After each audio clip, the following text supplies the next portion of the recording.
Aujourd'hui, nous allons étudier la paracha Emor, qui est une paracha du livre lévitique, Vaïkra. Cette paracha va nous informer que les Kohanim ne peuvent pas être en contact avec les morts. On va voir aussi que ça fait suite à la mort des enfants de Aaron, Nadav et Avihu, et donc qui permet de relier justement avec cette paracha. Donc on va se poser la question, entre autres, pourquoi les Kohanim sont interdits d'être en contact avec les morts. Et on va aussi, à partir de là, on va étudier pour quelles raisons profondément le Kohen ne peut pas être en contact avec les morts. Donc je vais lire d'abord la paracha, et puis ensuite on va rentrer dans les commentaires du Or HaChaim, et puis ensuite quelques éclairages avec le Rav Léon Ashkenazi Manitou. Donc je lis. Vayomer Adonai el Moshe Emor el HaKohanim bnei Aaron ve'amart alehem lenefesh lo yitame be'amav ki im lis'ero akarov elav leimo ul aviv ul beno ul bito ul achiv. Hachem dit à Moshe, parle de manière douce, parle aux Kohanim, fils de Aaron, et dis-leur, aucun Kohen ne doit se souiller au contact d'un cadavre, d'un nefesh, parmi son peuple, si ce n'est que pour ses parents les plus proches, sa mère, son père, ses fils, ses filles ou ses frères. Donc, comme on a dit ici, le Kohen ne peut pas être en contact avec les morts. Et le Or HaChaim va nous amener un certain nombre de questions. Comme d'habitude, il va nous faire découvrir les anomalies dans le texte qui va nous permettre et qui va lui permettre de poser un certain nombre de questions et de nous amener sur un certain nombre de réflexions. Alors je lis le commentaire de Or HaChaim. Vayomer Adonai El Moshe Emor el HaKohanim. Or HaChaim dit comme ça. Tzarich ladaat lama shina miseder haragil lomar bechol haTorah daber el bnei Israël. Il dit pourquoi ici le langage qui est utilisé par Akadosh Baruch Hu pour s'adresser à Moshe est le verbe daber. Daber, c'est une expression dure, directe, difficile. En général, c'est le terme, la façon dont Akadosh Baruch Hu parle à Moshe, Vaïdaber Hashem El Moshe. Parce que justement Moshe a cette hauteur, cette compréhension, cette capacité de recevoir les vérités de manière directe sans être touché, et il peut les comprendre. Ici, le terme qui est utilisé, c'est le terme Omer, les morts, qui est un terme en général utilisé de manière à expliquer. Par exemple, on dit Vaïdaber Adonai el Moshe, les morts, Daber el Bnei Israël. C'est-à-dire, parle aux enfants d'Israël de manière douce, de manière à leur enseigner quelque chose. Donc ici, il y a une préparation, il y a un cadre qui est donné. Donc l'Or HaChaim dit pourquoi, par rapport au Kohanim, le texte ici va employer le mot Omer. La deuxième réflexion qu'il dit, c'est Od lama igdim atoar lametoar, shayat tzarich lomar bnei Aaron haKohanim. Et il dit, pourquoi ici le texte dit Vayomer Adonai Moshe Emor el HaKohanim bnei Aaron. Normalement, et dans le texte habituel, ça aurait dû être Vayomer Adonai el Moshe Emor el bnei Aaron HaKohanim. C'est-à-dire d'abord le nom et ensuite sa spécificité. Donc le texte, l'Or HaChaim aurait dû dire Lomar Bnei Aaron HaKohanim. Donc pourquoi cette inversion? Vedrashot, Drashu, Chazal, Bimkomam Omdim Agam Shedaber Besederzo. Et il dit comme ça, les sages ont fait beaucoup de commentaires sur cette inversion. Et je vais donner aussi mon opinion. Il faut comprendre ici que d'une manière générale, aucune opinion n'est donnée par un sage si elle était en contradiction avec les autres sages. En général, il y a une cohésion au niveau de la compréhension et on ne peut pas, comment dire, faire des interprétations comme ça. Donc le Or HaChaim va rester dans ce cadre-là, mais il va nous éclairer de manière un petit peu différente. Et voilà ce qu'il dit. Veitbarer al derech ma she'amru Chazal, et il semble, justement par rapport à ce qu'ont dit les sages, Veze leshonam, Amar HaKadosh Baruch Hu le Moshe, en nae leyotzel venichnas lefanai leistakel bamet. Il dit, ce n'est pas convenable, ce n'est pas respectueux, ça ne correspond pas à Kohanim qui rentre et qui sort devant moi, donc dans le temple, qui sont en contact avec HaKadosh Baruch Hu, d'être en contact avec la mort. On comprend que c'est le lien particulier qu'ont les Kohanim par rapport à HaKadosh Baruch Hu, par rapport au Créateur, qui fait qu'il ne peut pas être en contact avec les morts. Malgré tout, le Or HaChaim, et on va se poser cette question, très bien, ils ont une certaine hauteur, une certaine majesté, mais malgré tout, qu'est-ce qui les empêche d'être en contact avec les morts? Veu omro est mort, lachon ma'ala, el ha-kohanim, pirouche letzad shem kohanim mesharte pene amelech. Il dit pourquoi d'abord le thème est mort, une certaine douceur, c'est justement ici dans le cas justement de leur majesté. C'est la hauteur des Kohanim, leur qualité, leur grandeur, que par respect, Akadosh Baruch Hu dit à Moshe de parler avec une certaine douceur du fait qu'ils servent Akadosh Baruch Hu. On revient sur cette même idée. Il continue, Umeatam ze, et par rapport justement à cela, Igdim atoar lametoar, il a fait précéder ce que représente la personne avant le nom de la personne. Le asmich amaala letzad eyoto kohanim, ma shelo haya nishma ki im haya omer emor el bene Aaron. Et il dit ici pourquoi aussi il va s'adresser d'abord aux Kohanim, ensuite aux enfants de Aaron, pour préciser, pour mettre en évidence que l'idée, c'est que la parole d'Hachem s'adresse à tous les Kohanim. Même ceux qui ne sont pas concernés par le travail dans le temple, même ceux qui sont handicapés, tout le monde est concerné, c'est l'ensemble des Kohanim. Et donc d'où l'importance ici de préciser dès le départ les Kohanim, Béné Aaron, fils de Aaron. Les Kohanim, on comprend, ne peuvent pas être en contact avec la mort. Et on comprend aussi que donc l'intention de la Torah, c'est le fait que si les Kohanim sont en contact avec la mort, eh bien ce choc qu'il y aurait sur l'âme, sur le psyché des Kohen, serait problématique du fait que les Kohanim sont dédiés à la vie. Le fait que les Kohanim sont en rapport avec le Créateur, en rapport avec la vie, entre celui qui donne la vie, eh bien, c'est incompatible. Ils sont là pour faire éclore, libérer la partie de vie qu'il y a chez les personnes. Et c'est le travail des Kohanim à l'intérieur du peuple d'Israël. Pourquoi? Eh bien, les Kohanim travaillaient dans le temple dans l'année, une semaine à peu près. Donc, pendant une semaine, ils se préparaient pour travailler, pour servir dans le temple. Qu'est-ce qu'ils faisaient les autres semaines? Les autres semaines, justement, il était employé à enseigner aux enfants d'Israël.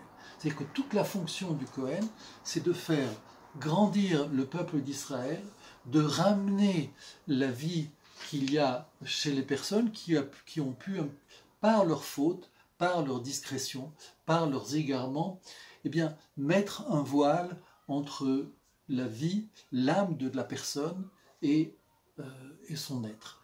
En fait, on explique que la faute, c'est ce qui met un voile entre l'homme et sa neshama, qui amène une tristesse, qui amène une forme de dépression.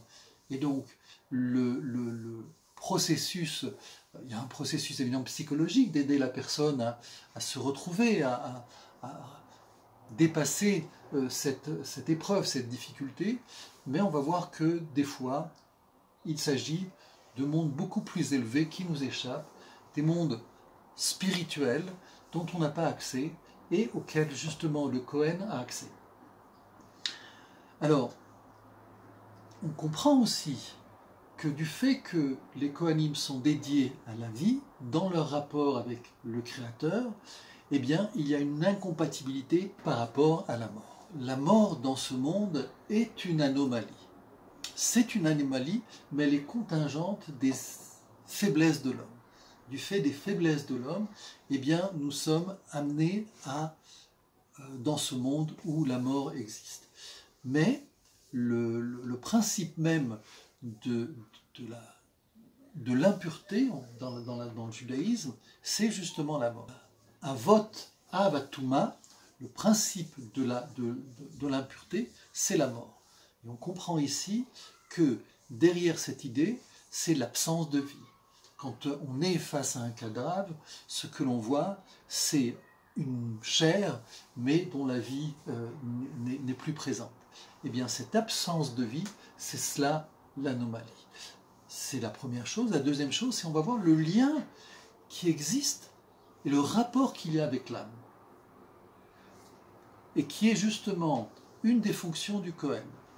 Le Kohen est là pour redonner de la vie à l'âme, rattacher la personne à la source profonde, l'origine profonde de son âme. Et donc ici, la mort n'a pas de place. Le mot impureté et impureté. En français, il n'y a que ces deux mots-là pour exprimer ce qu'en fait, en hébreu, on exprime par deux mots. Il y a le mot théora, pureté, et touma.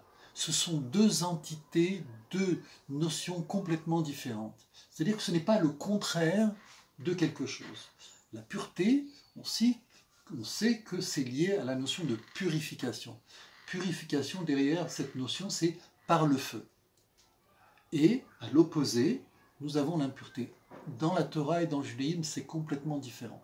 Déjà ici, quand on parle de la mort, il ne s'agit pas de saleté. Alors, il y a cette problématique. Mais il s'agit d'autres choses. Quand on parle de touma, d'impureté dans la Torah. Première chose qu'on va apprendre, c'est l'âme. En hébreu, il y a plusieurs manières d'exprimer le mot âme. En français, il n'y a qu'un mot. Le terme qui est employé dans la Torah, Ve'amarta alehem lenefesh lo itame. Et tu leur diras, pour un nefesh, vous ne vous souillerez pas. C'est le mot qui est employé, c'est le mot nefesh. Alors le mot nefesh, il y a plusieurs explications. D'abord, nefesh, c'est le souffle qui sort de la personne. C'est le souffle, vraiment ce qui sort de la bouche. Le souffle intérieur, celui qui a provoqué justement la parole, ça s'appelle le rouar. Donc ce souffle comme ça, exprimé afin de parler, c'est ça le nefesh. Deuxième sens, le nefesh, c'est aussi le résultat de la réunion ou de l'alliance corps et âme. Nous sommes l'homme et un nefesh. Une alliance du corps et de l'âme, c'est la personne responsable, c'est la matérialisation, on va dire comme ça, de l'âme. Et puis il y a les niveaux d'âme.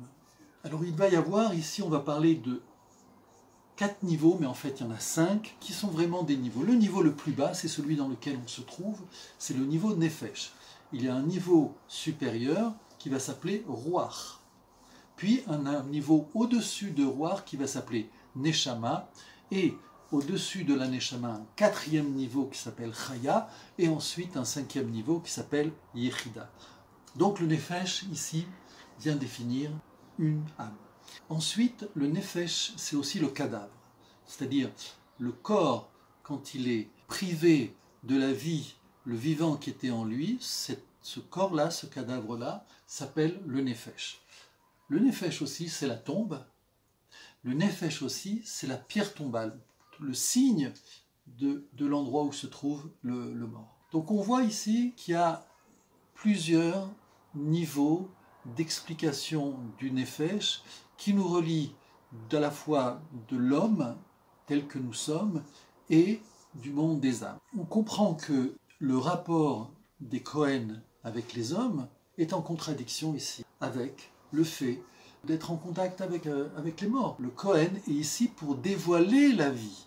pour dévoiler la présence d'Akadosh Baruch Hu. La mort, c'est le contraire, c'est l'absence, c'est la vie qui se retire. Alors, elle se retire du fait de mourir, elle se retire du fait de nos fautes, de nos faiblesses. Au niveau du vivant, c'est là où intervient justement le Kohen. Le Kohen est là pour rétablir ses faiblesses.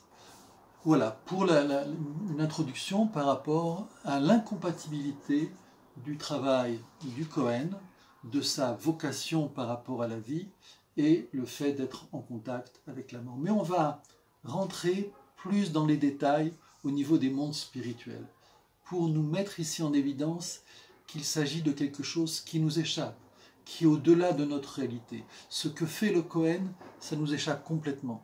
Ce que l'on appelle dans le temple les sacrifices, c'est une notion qui n'a rien à voir avec la notion de sacrifice en français.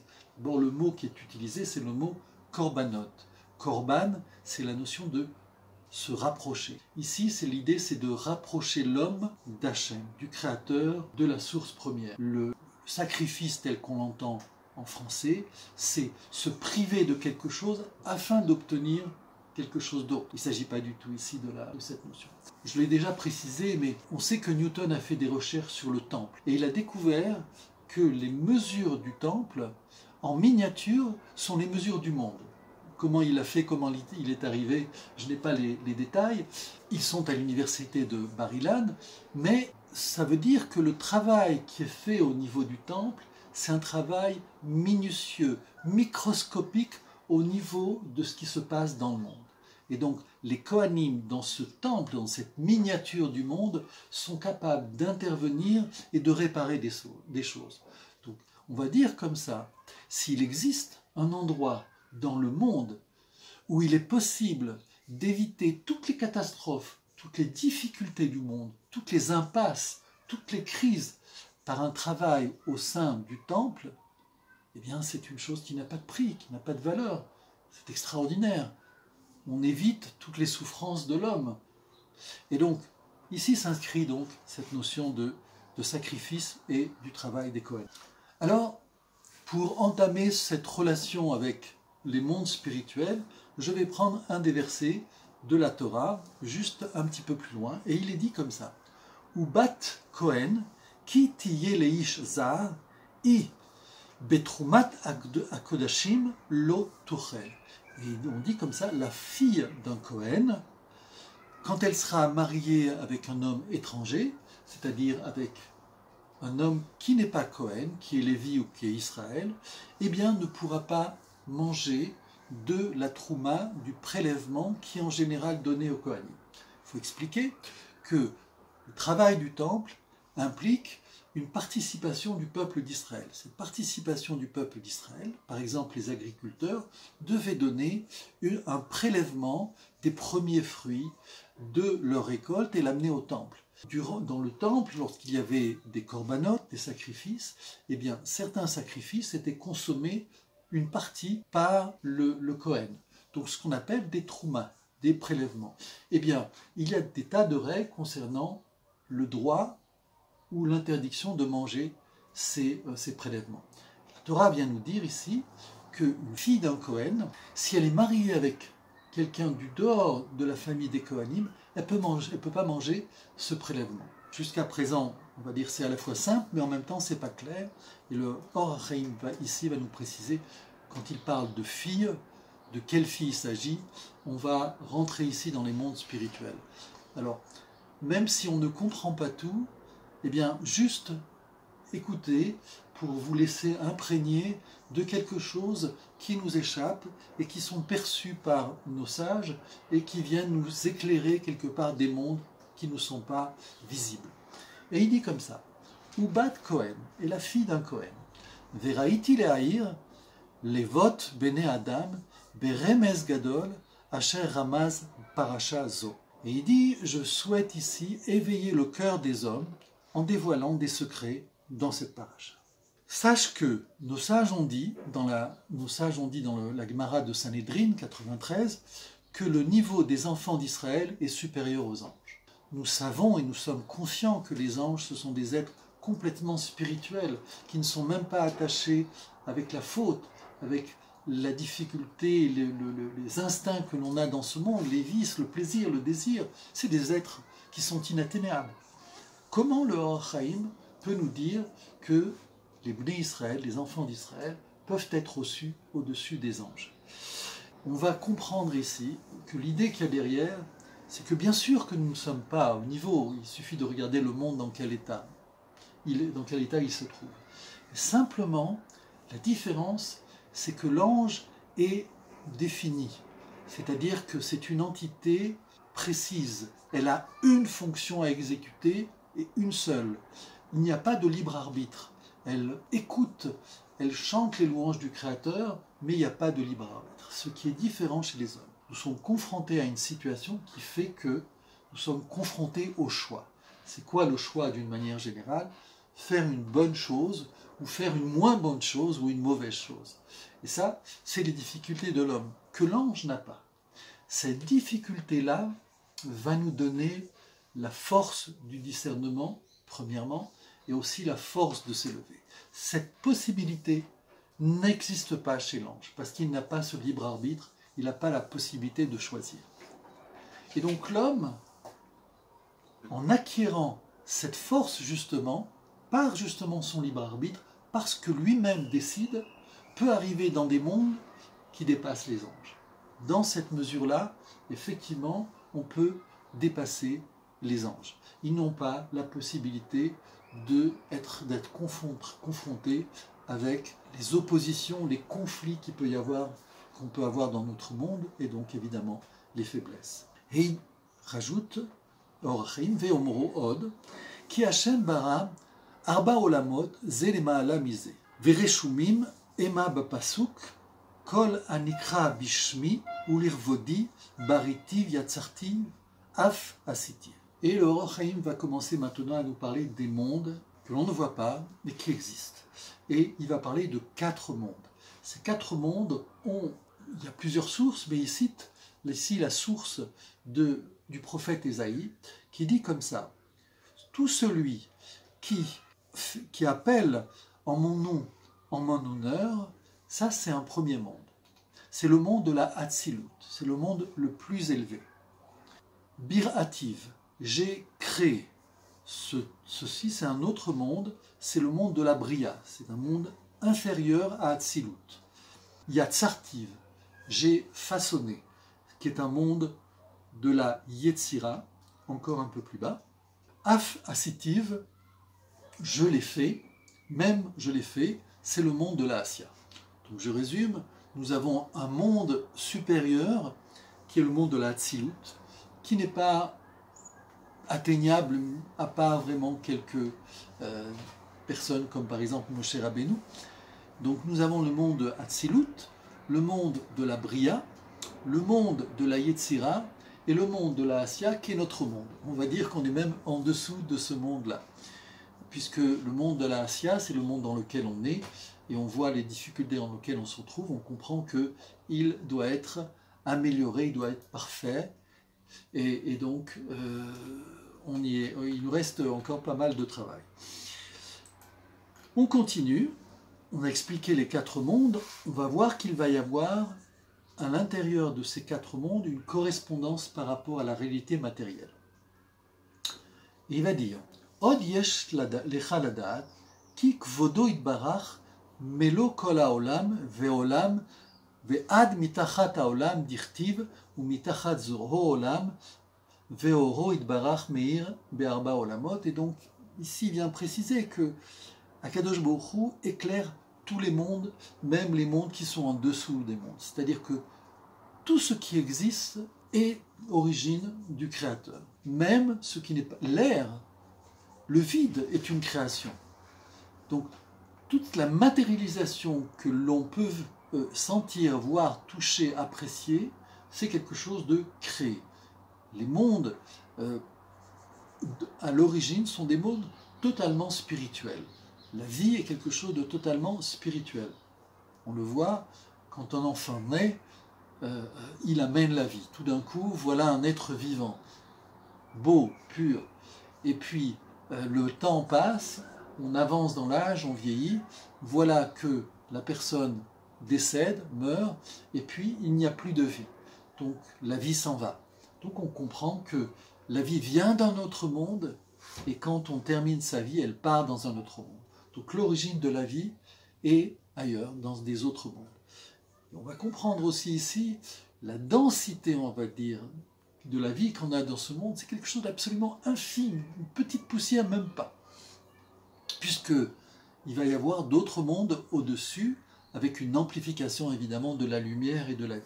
Ou Besod, Arba Otiot, Beshem Hashem.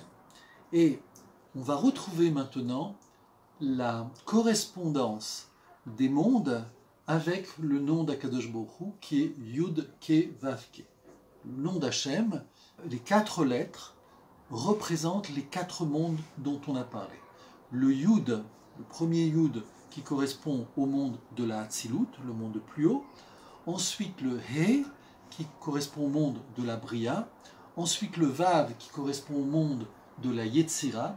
Et ensuite le He, qui est le dernier nom, qui correspond au nom de Hachem, et qui, elle, qui fait vivre le monde de la Assia. On n'est pas obligé de se rappeler, mais simplement, on voit que Akadosh Baruch Hu, ici, inclut tous les mondes, fait briller et donne vie à tous ces mondes. Ve'amru, Zal, Shechuniyut, Amitnoha, Bnei Adam El Chai, ou Meoro Idbarach, Dirtiv, Chelek Hashem Amo, Gam Karati Hashem Banav. Une précision dont on a déjà parlé, à savoir que nos sages nous expliquent que toute la vitalité du monde, toute la vitalité qu'il y a dans l'homme, provient du Créateur. Et comme il est dit, son peuple est une partie de lui. Il nous appelle ses enfants.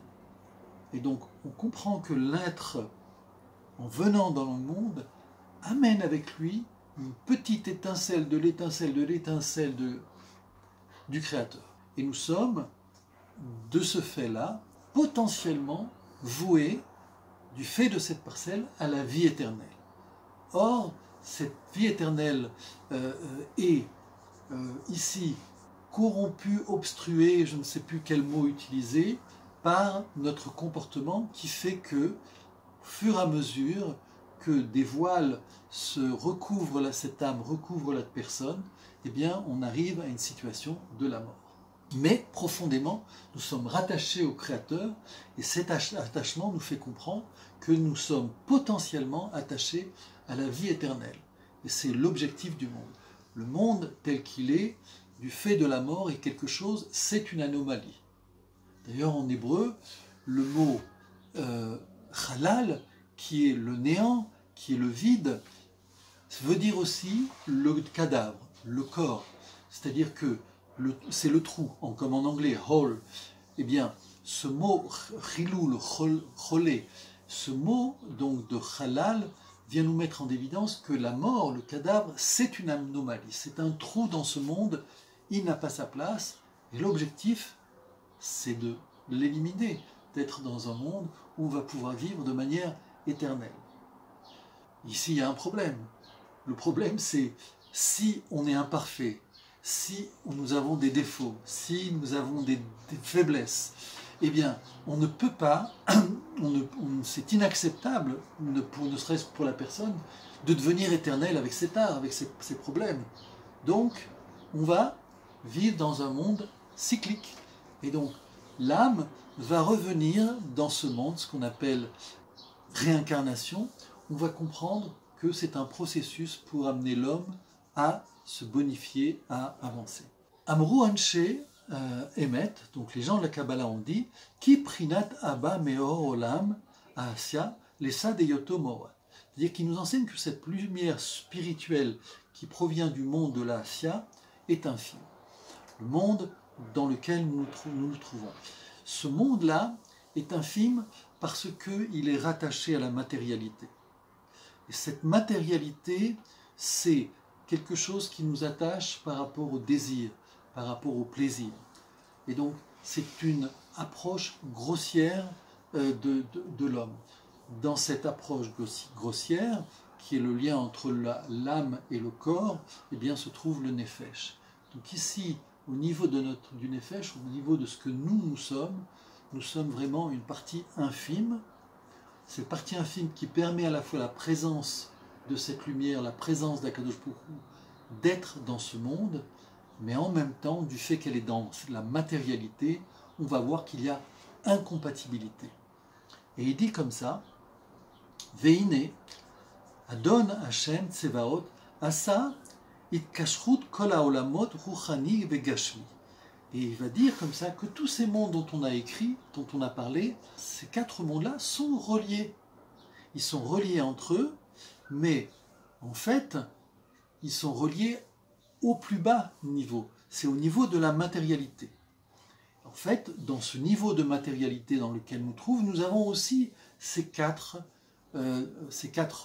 composants, on va dire comme ça. Les 4 composants dont on parle et dont on va parler le Or HaChaim, c'est le feu, c'est l'eau, c'est le souffle et c'est la terre.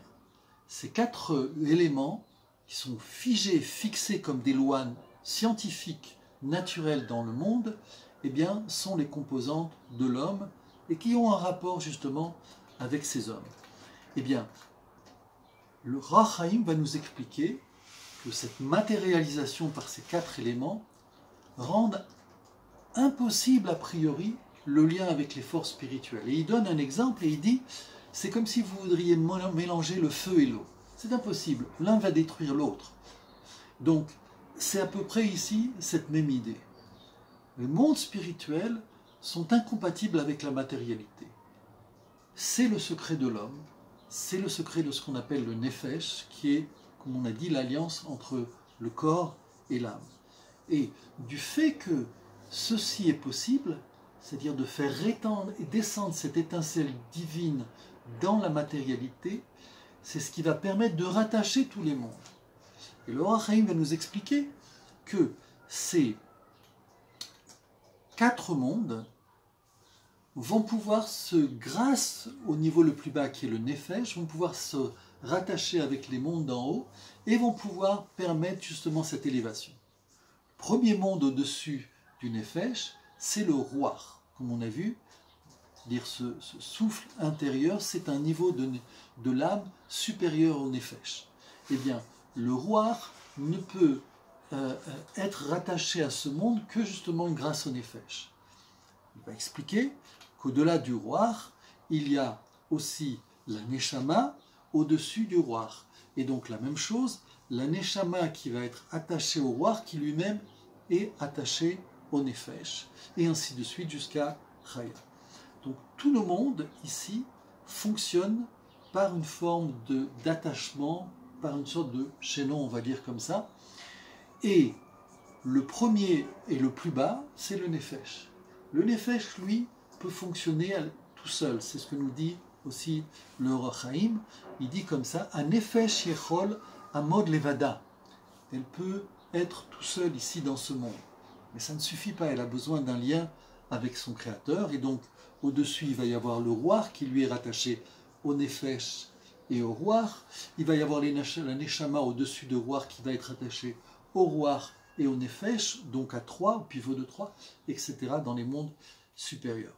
Ce qui va nous faire ici, nous ouvre sur ce qu'on a commencé à dire, le travail des Kohen. Le travail des Kohanim, c'est de justement ouvrir ces canaux pour faire monter à la fois l'âme de la personne et permettre de descendre justement cette lumière, cette vie qui illumine les mondes supérieurs et qui nous manque justement quand on voit l'état du monde, la difficulté dans laquelle on se trouve, les crises, qui est justement ce manque de lumière et qui est ce voile qui est dû au comportement des hommes sur terre.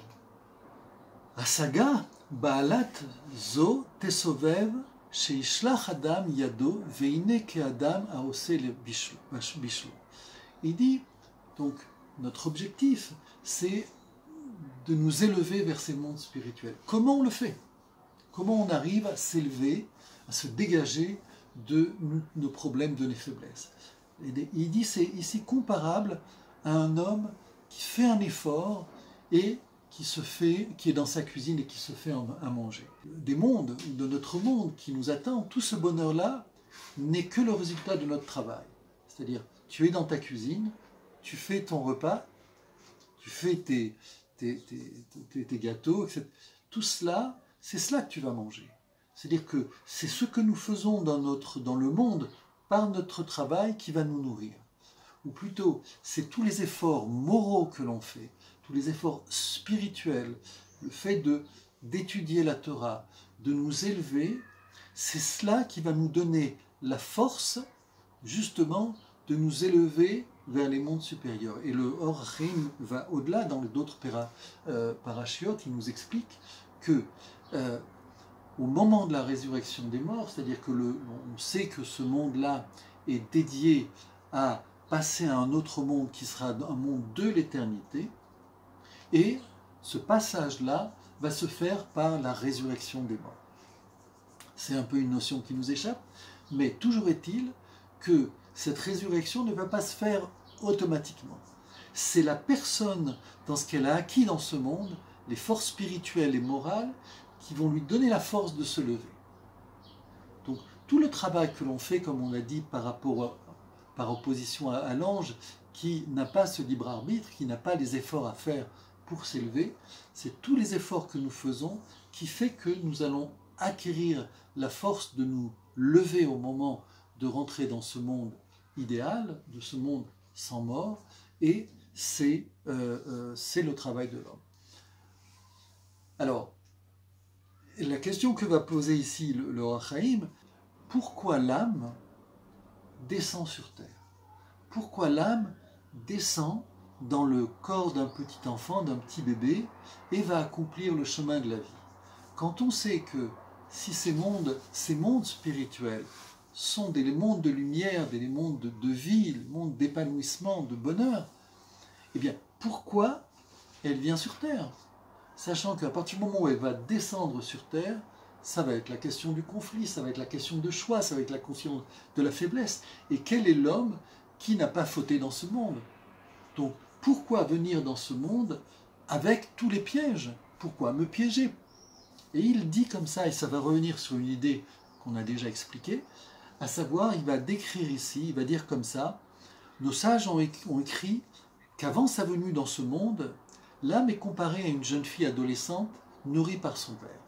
C'est-à-dire que l'âme, dans les mondes supérieurs, est comme dans un château. Elle est prise en charge, nourrie, logée, blanchie, tout ce que vous voulez. Elle est heureuse, mais elle est chez son père. Quand elle vient sur terre, elle est comparée à une femme mariée. Et elle se nourrit du fruit de son travail, du travail qu'elle a réalisé sur terre. Et donc là, elle acquiert son âme. Son âme acquiert l'éternité. Comment on acquiert ces mondes-là? Et il veut dire comme ça, Vechen aruach berech haneshama, ve'haneshama berech neshama, kinyat madrigat prinat agdusha, elaou bechad mi bet sibot. Et il dit, la capacité de monter de roi vers la neshama, de la neshama vers la chaya ve'yechida, cette acquisition de lumière, de sainteté, se fait par deux moyens. Premier, mitzad amazria ki aav yaf'il koach elyon baven kemo shepirashti beparasha vayechi. Il dit le premier vient du père, de la relation avec le père. Pourquoi? Parce que c'est le père, par l'accouplement, qui va faire descendre l'âme de l'enfant. Et donc, c'est lui qui va faire passer cette âme les différents niveaux des mondes pour arriver dans ce monde. Et donc, il a la clé. Il sait comment passer de ces mondes et le résultat, c'est l'enfant. Donc, c'est l'enfant, par sa relation avec son père et par le travail que va faire son père, qu'il va pouvoir monter dans ces mondes supérieurs. Un des exemples qui nous est donné dans la Torah, c'est dans le livre de Bereshit, la paracha des Toldot, où il est dit Ve'ele Toldot Yitzhak, Avraham olid et Yitzhak. Voici les engendrements de Yitzhak. Avraham a engendré Yitzhak. Le texte ici, il est à l'envers. Il vient nous annoncer les engendrements, les enfants de Isaac, de Yitzhak, et puis on vient nous dire tout de suite après, Abraham a engendré Yitzhak. Il est là, Yitzhak, on sait, puisqu'on va parler de sa descendance. Donc pourquoi nous rappeler ici qu'Abraham a engendré Yitzhak? Justement, pour nous dire que le Père engendre le Fils. Engendre à tous les niveaux spirituels de manière concrète. Dans le cas ici, il va permettre à Yitzhak, en quoi il l'engendre, il va lui donner le pouvoir de l'engendrement. C'est-à-dire que l'enfant est enfant. Puis ensuite, il va devenir père. Comment il devient père? Grâce à son propre père, qui va lui donner cette force-là. De la même manière que Abraham a engendré Yitzhak sur le plan matériel comme sur le plan spirituel, le père engendre les enfants et permet de gravir ces différents mondes. La deuxième option, deuxième raison, comme il est écrit dans le Zohar, Beparashat Shor ou Keves, ou Ez, qui yolid ki Adam yechol leasig mash kefi itatzmuto batora vechule. Et il dit que l'une des autres voies pour pouvoir accéder et réparer ce que l'on fait dans ce monde et accéder au monde supérieur, c'est l'étude de la Torah. Et il dit comme ça, Afilu iye bemadriga she'en lemata mimena im itrach yasig adragot elionot kefi shiur igia yahin sham devarav. Yahin sham devarav. Il dit comme ça, le Zohar donc nous dit que lorsque l'homme se surpasse et arrive à se livrer à l'étude de la Torah, et qu'on parle de l'étude de la Torah, ce n'est pas simplement qu'une fonction intellectuelle. On comprend que profondément, il s'agit au bout du compte d'un travail. C'est-à-dire qu'il ne s'agit pas de rester simplement à un niveau psychologique. Il s'agit de réaliser les choses. Donc, quand on parle d'étude de la Torah, c'est quelque part l'action qu'il y a derrière. On vient dire, d'ailleurs, nos sages disent que le derech eret kadma la Torah, c'est-à-dire la morale, la façon, la bonne conduite, la façon de bien conduire, de se bien conduire dans ce monde précède la Torah. Et donc, étudier la Torah implique un comportement moral. Ensuite, il y a toute cette étude qui va permettre de mieux définir notre action, de mieux définir nos choix dans ce monde, et par là même de nous élever et de nous éclairer. Et ici, il vient nous dire quelque chose d'extraordinaire, c'est que même lorsque la personne est descendue au plus bas de l'être, au plus bas de la déchéance, eh bien de ses profondeurs, il est capable, il peut être capable de remonter jusqu'à des niveaux les plus élevés. Et donc, ici, c'est un message profondément spirituel qui fait que aucun homme ne peut ici être découragé par ce qu'il a pu faire. Il nous est donné la possibilité de réparer les choses dans ce monde et d'accéder, de nous relier à cette source première qui est la lumière. Et une des personnes qui permet, c'est le Kohen. Il y a des situations où la mort est irréversible. Quand on a tué quelqu'un, on peut faire tous les efforts possibles, se meurtrir, il n'empêche. Il y a un mort, une personne est partie. Eh bien, il y a des cas où seul le Kohen va pouvoir intervenir et réparer justement ces mondes. C'est justement, on a dit, la fonction du Kohen. Et c'est pour cette raison que, du fait que c'est lui qui va nous faire atteindre justement ces mondes, ces niveaux spirituels et élevés, qu'il doit être justement préservé de cette vision de l'absence de vie. L'exception, c'est les proches. Et en fait, ce qui se passe, c'est que dans la relation avec les proches, cette habitude que l'on a, eh bien, fait que le choc de la mort est atténué. Il y a quand même une présence ici de la personne, ce n'est pas juste, on va dire comme ça, un cadavre. Donc voilà ici les quelques éléments, et qui déjà nous donnent une idée aussi. C'est-à-dire que tout ce qui se passe derrière le temple, derrière le travail des Kohanim, qui nous semble à notre niveau incompréhensif, eh bien, ceci a une raison d'être, celle de nous relier à la vie qui est en nous. Et quel que soit ce qu'on a pu faire dans notre vie, les choses sont possibles, les portes sont ouvertes à nous de nous y atteler et de faire le travail qui est possible. Dernier point que je voudrais aussi préciser, c'est qu'ici j'ai parlé au niveau individuel. Les choses ne sont pas simplement au niveau individuel. Une âme, c'est quelque chose qui n'a pas une matérialité. C'est comme un peu une lumière. Vous allez allumer une bougie, vous allez prendre une autre et vous allez multiplier autant que vous voulez cette lumière. Donc ici, à l'image de la bougie, l'âme n'est pas quelque chose de quantifiable. C'est pour cette raison que nos sages ont dit que tout le peuple d'Israël, les millions que nous sommes, eh bien, représentent 600 000 âmes. C'est-à-dire que au travers d'un groupe d'individus, on peut obtenir une âme, mais pas forcément et très rarement dans un individu. C'est ce qui fait que dans le judaïsme, quand on fait une prière, on a besoin de 10 personnes du minyan, parce qu'il faut trouver cette qualité d'âme.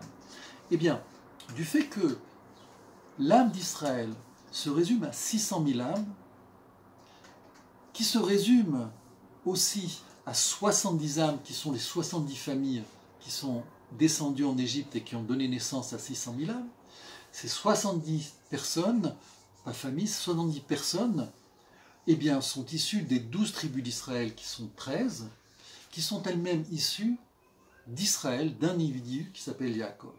Donc on comprend que quand on parle de Neshama, il s'agit d'une collectivité. Et on comprend que aussi, le travail que nous avons à faire n'est pas simplement par rapport à nous-mêmes, mais par rapport à notre Neshama qui se trouve dans notre frère, dans la collectivité qui nous entoure. Et donc, l'objectif du monde, ce n'est pas un objectif au niveau de l'individu, mais au niveau de l'humanité tout entière. Et donc, ce travail implique une forme d'altruisme vis-à-vis de l'autre pour aussi l'aider. C'est-à-dire que ce n'est pas simplement moi tout seul qui va réussir ce monde. Le monde est appelé à réussir dans sa globalité, dans son unité.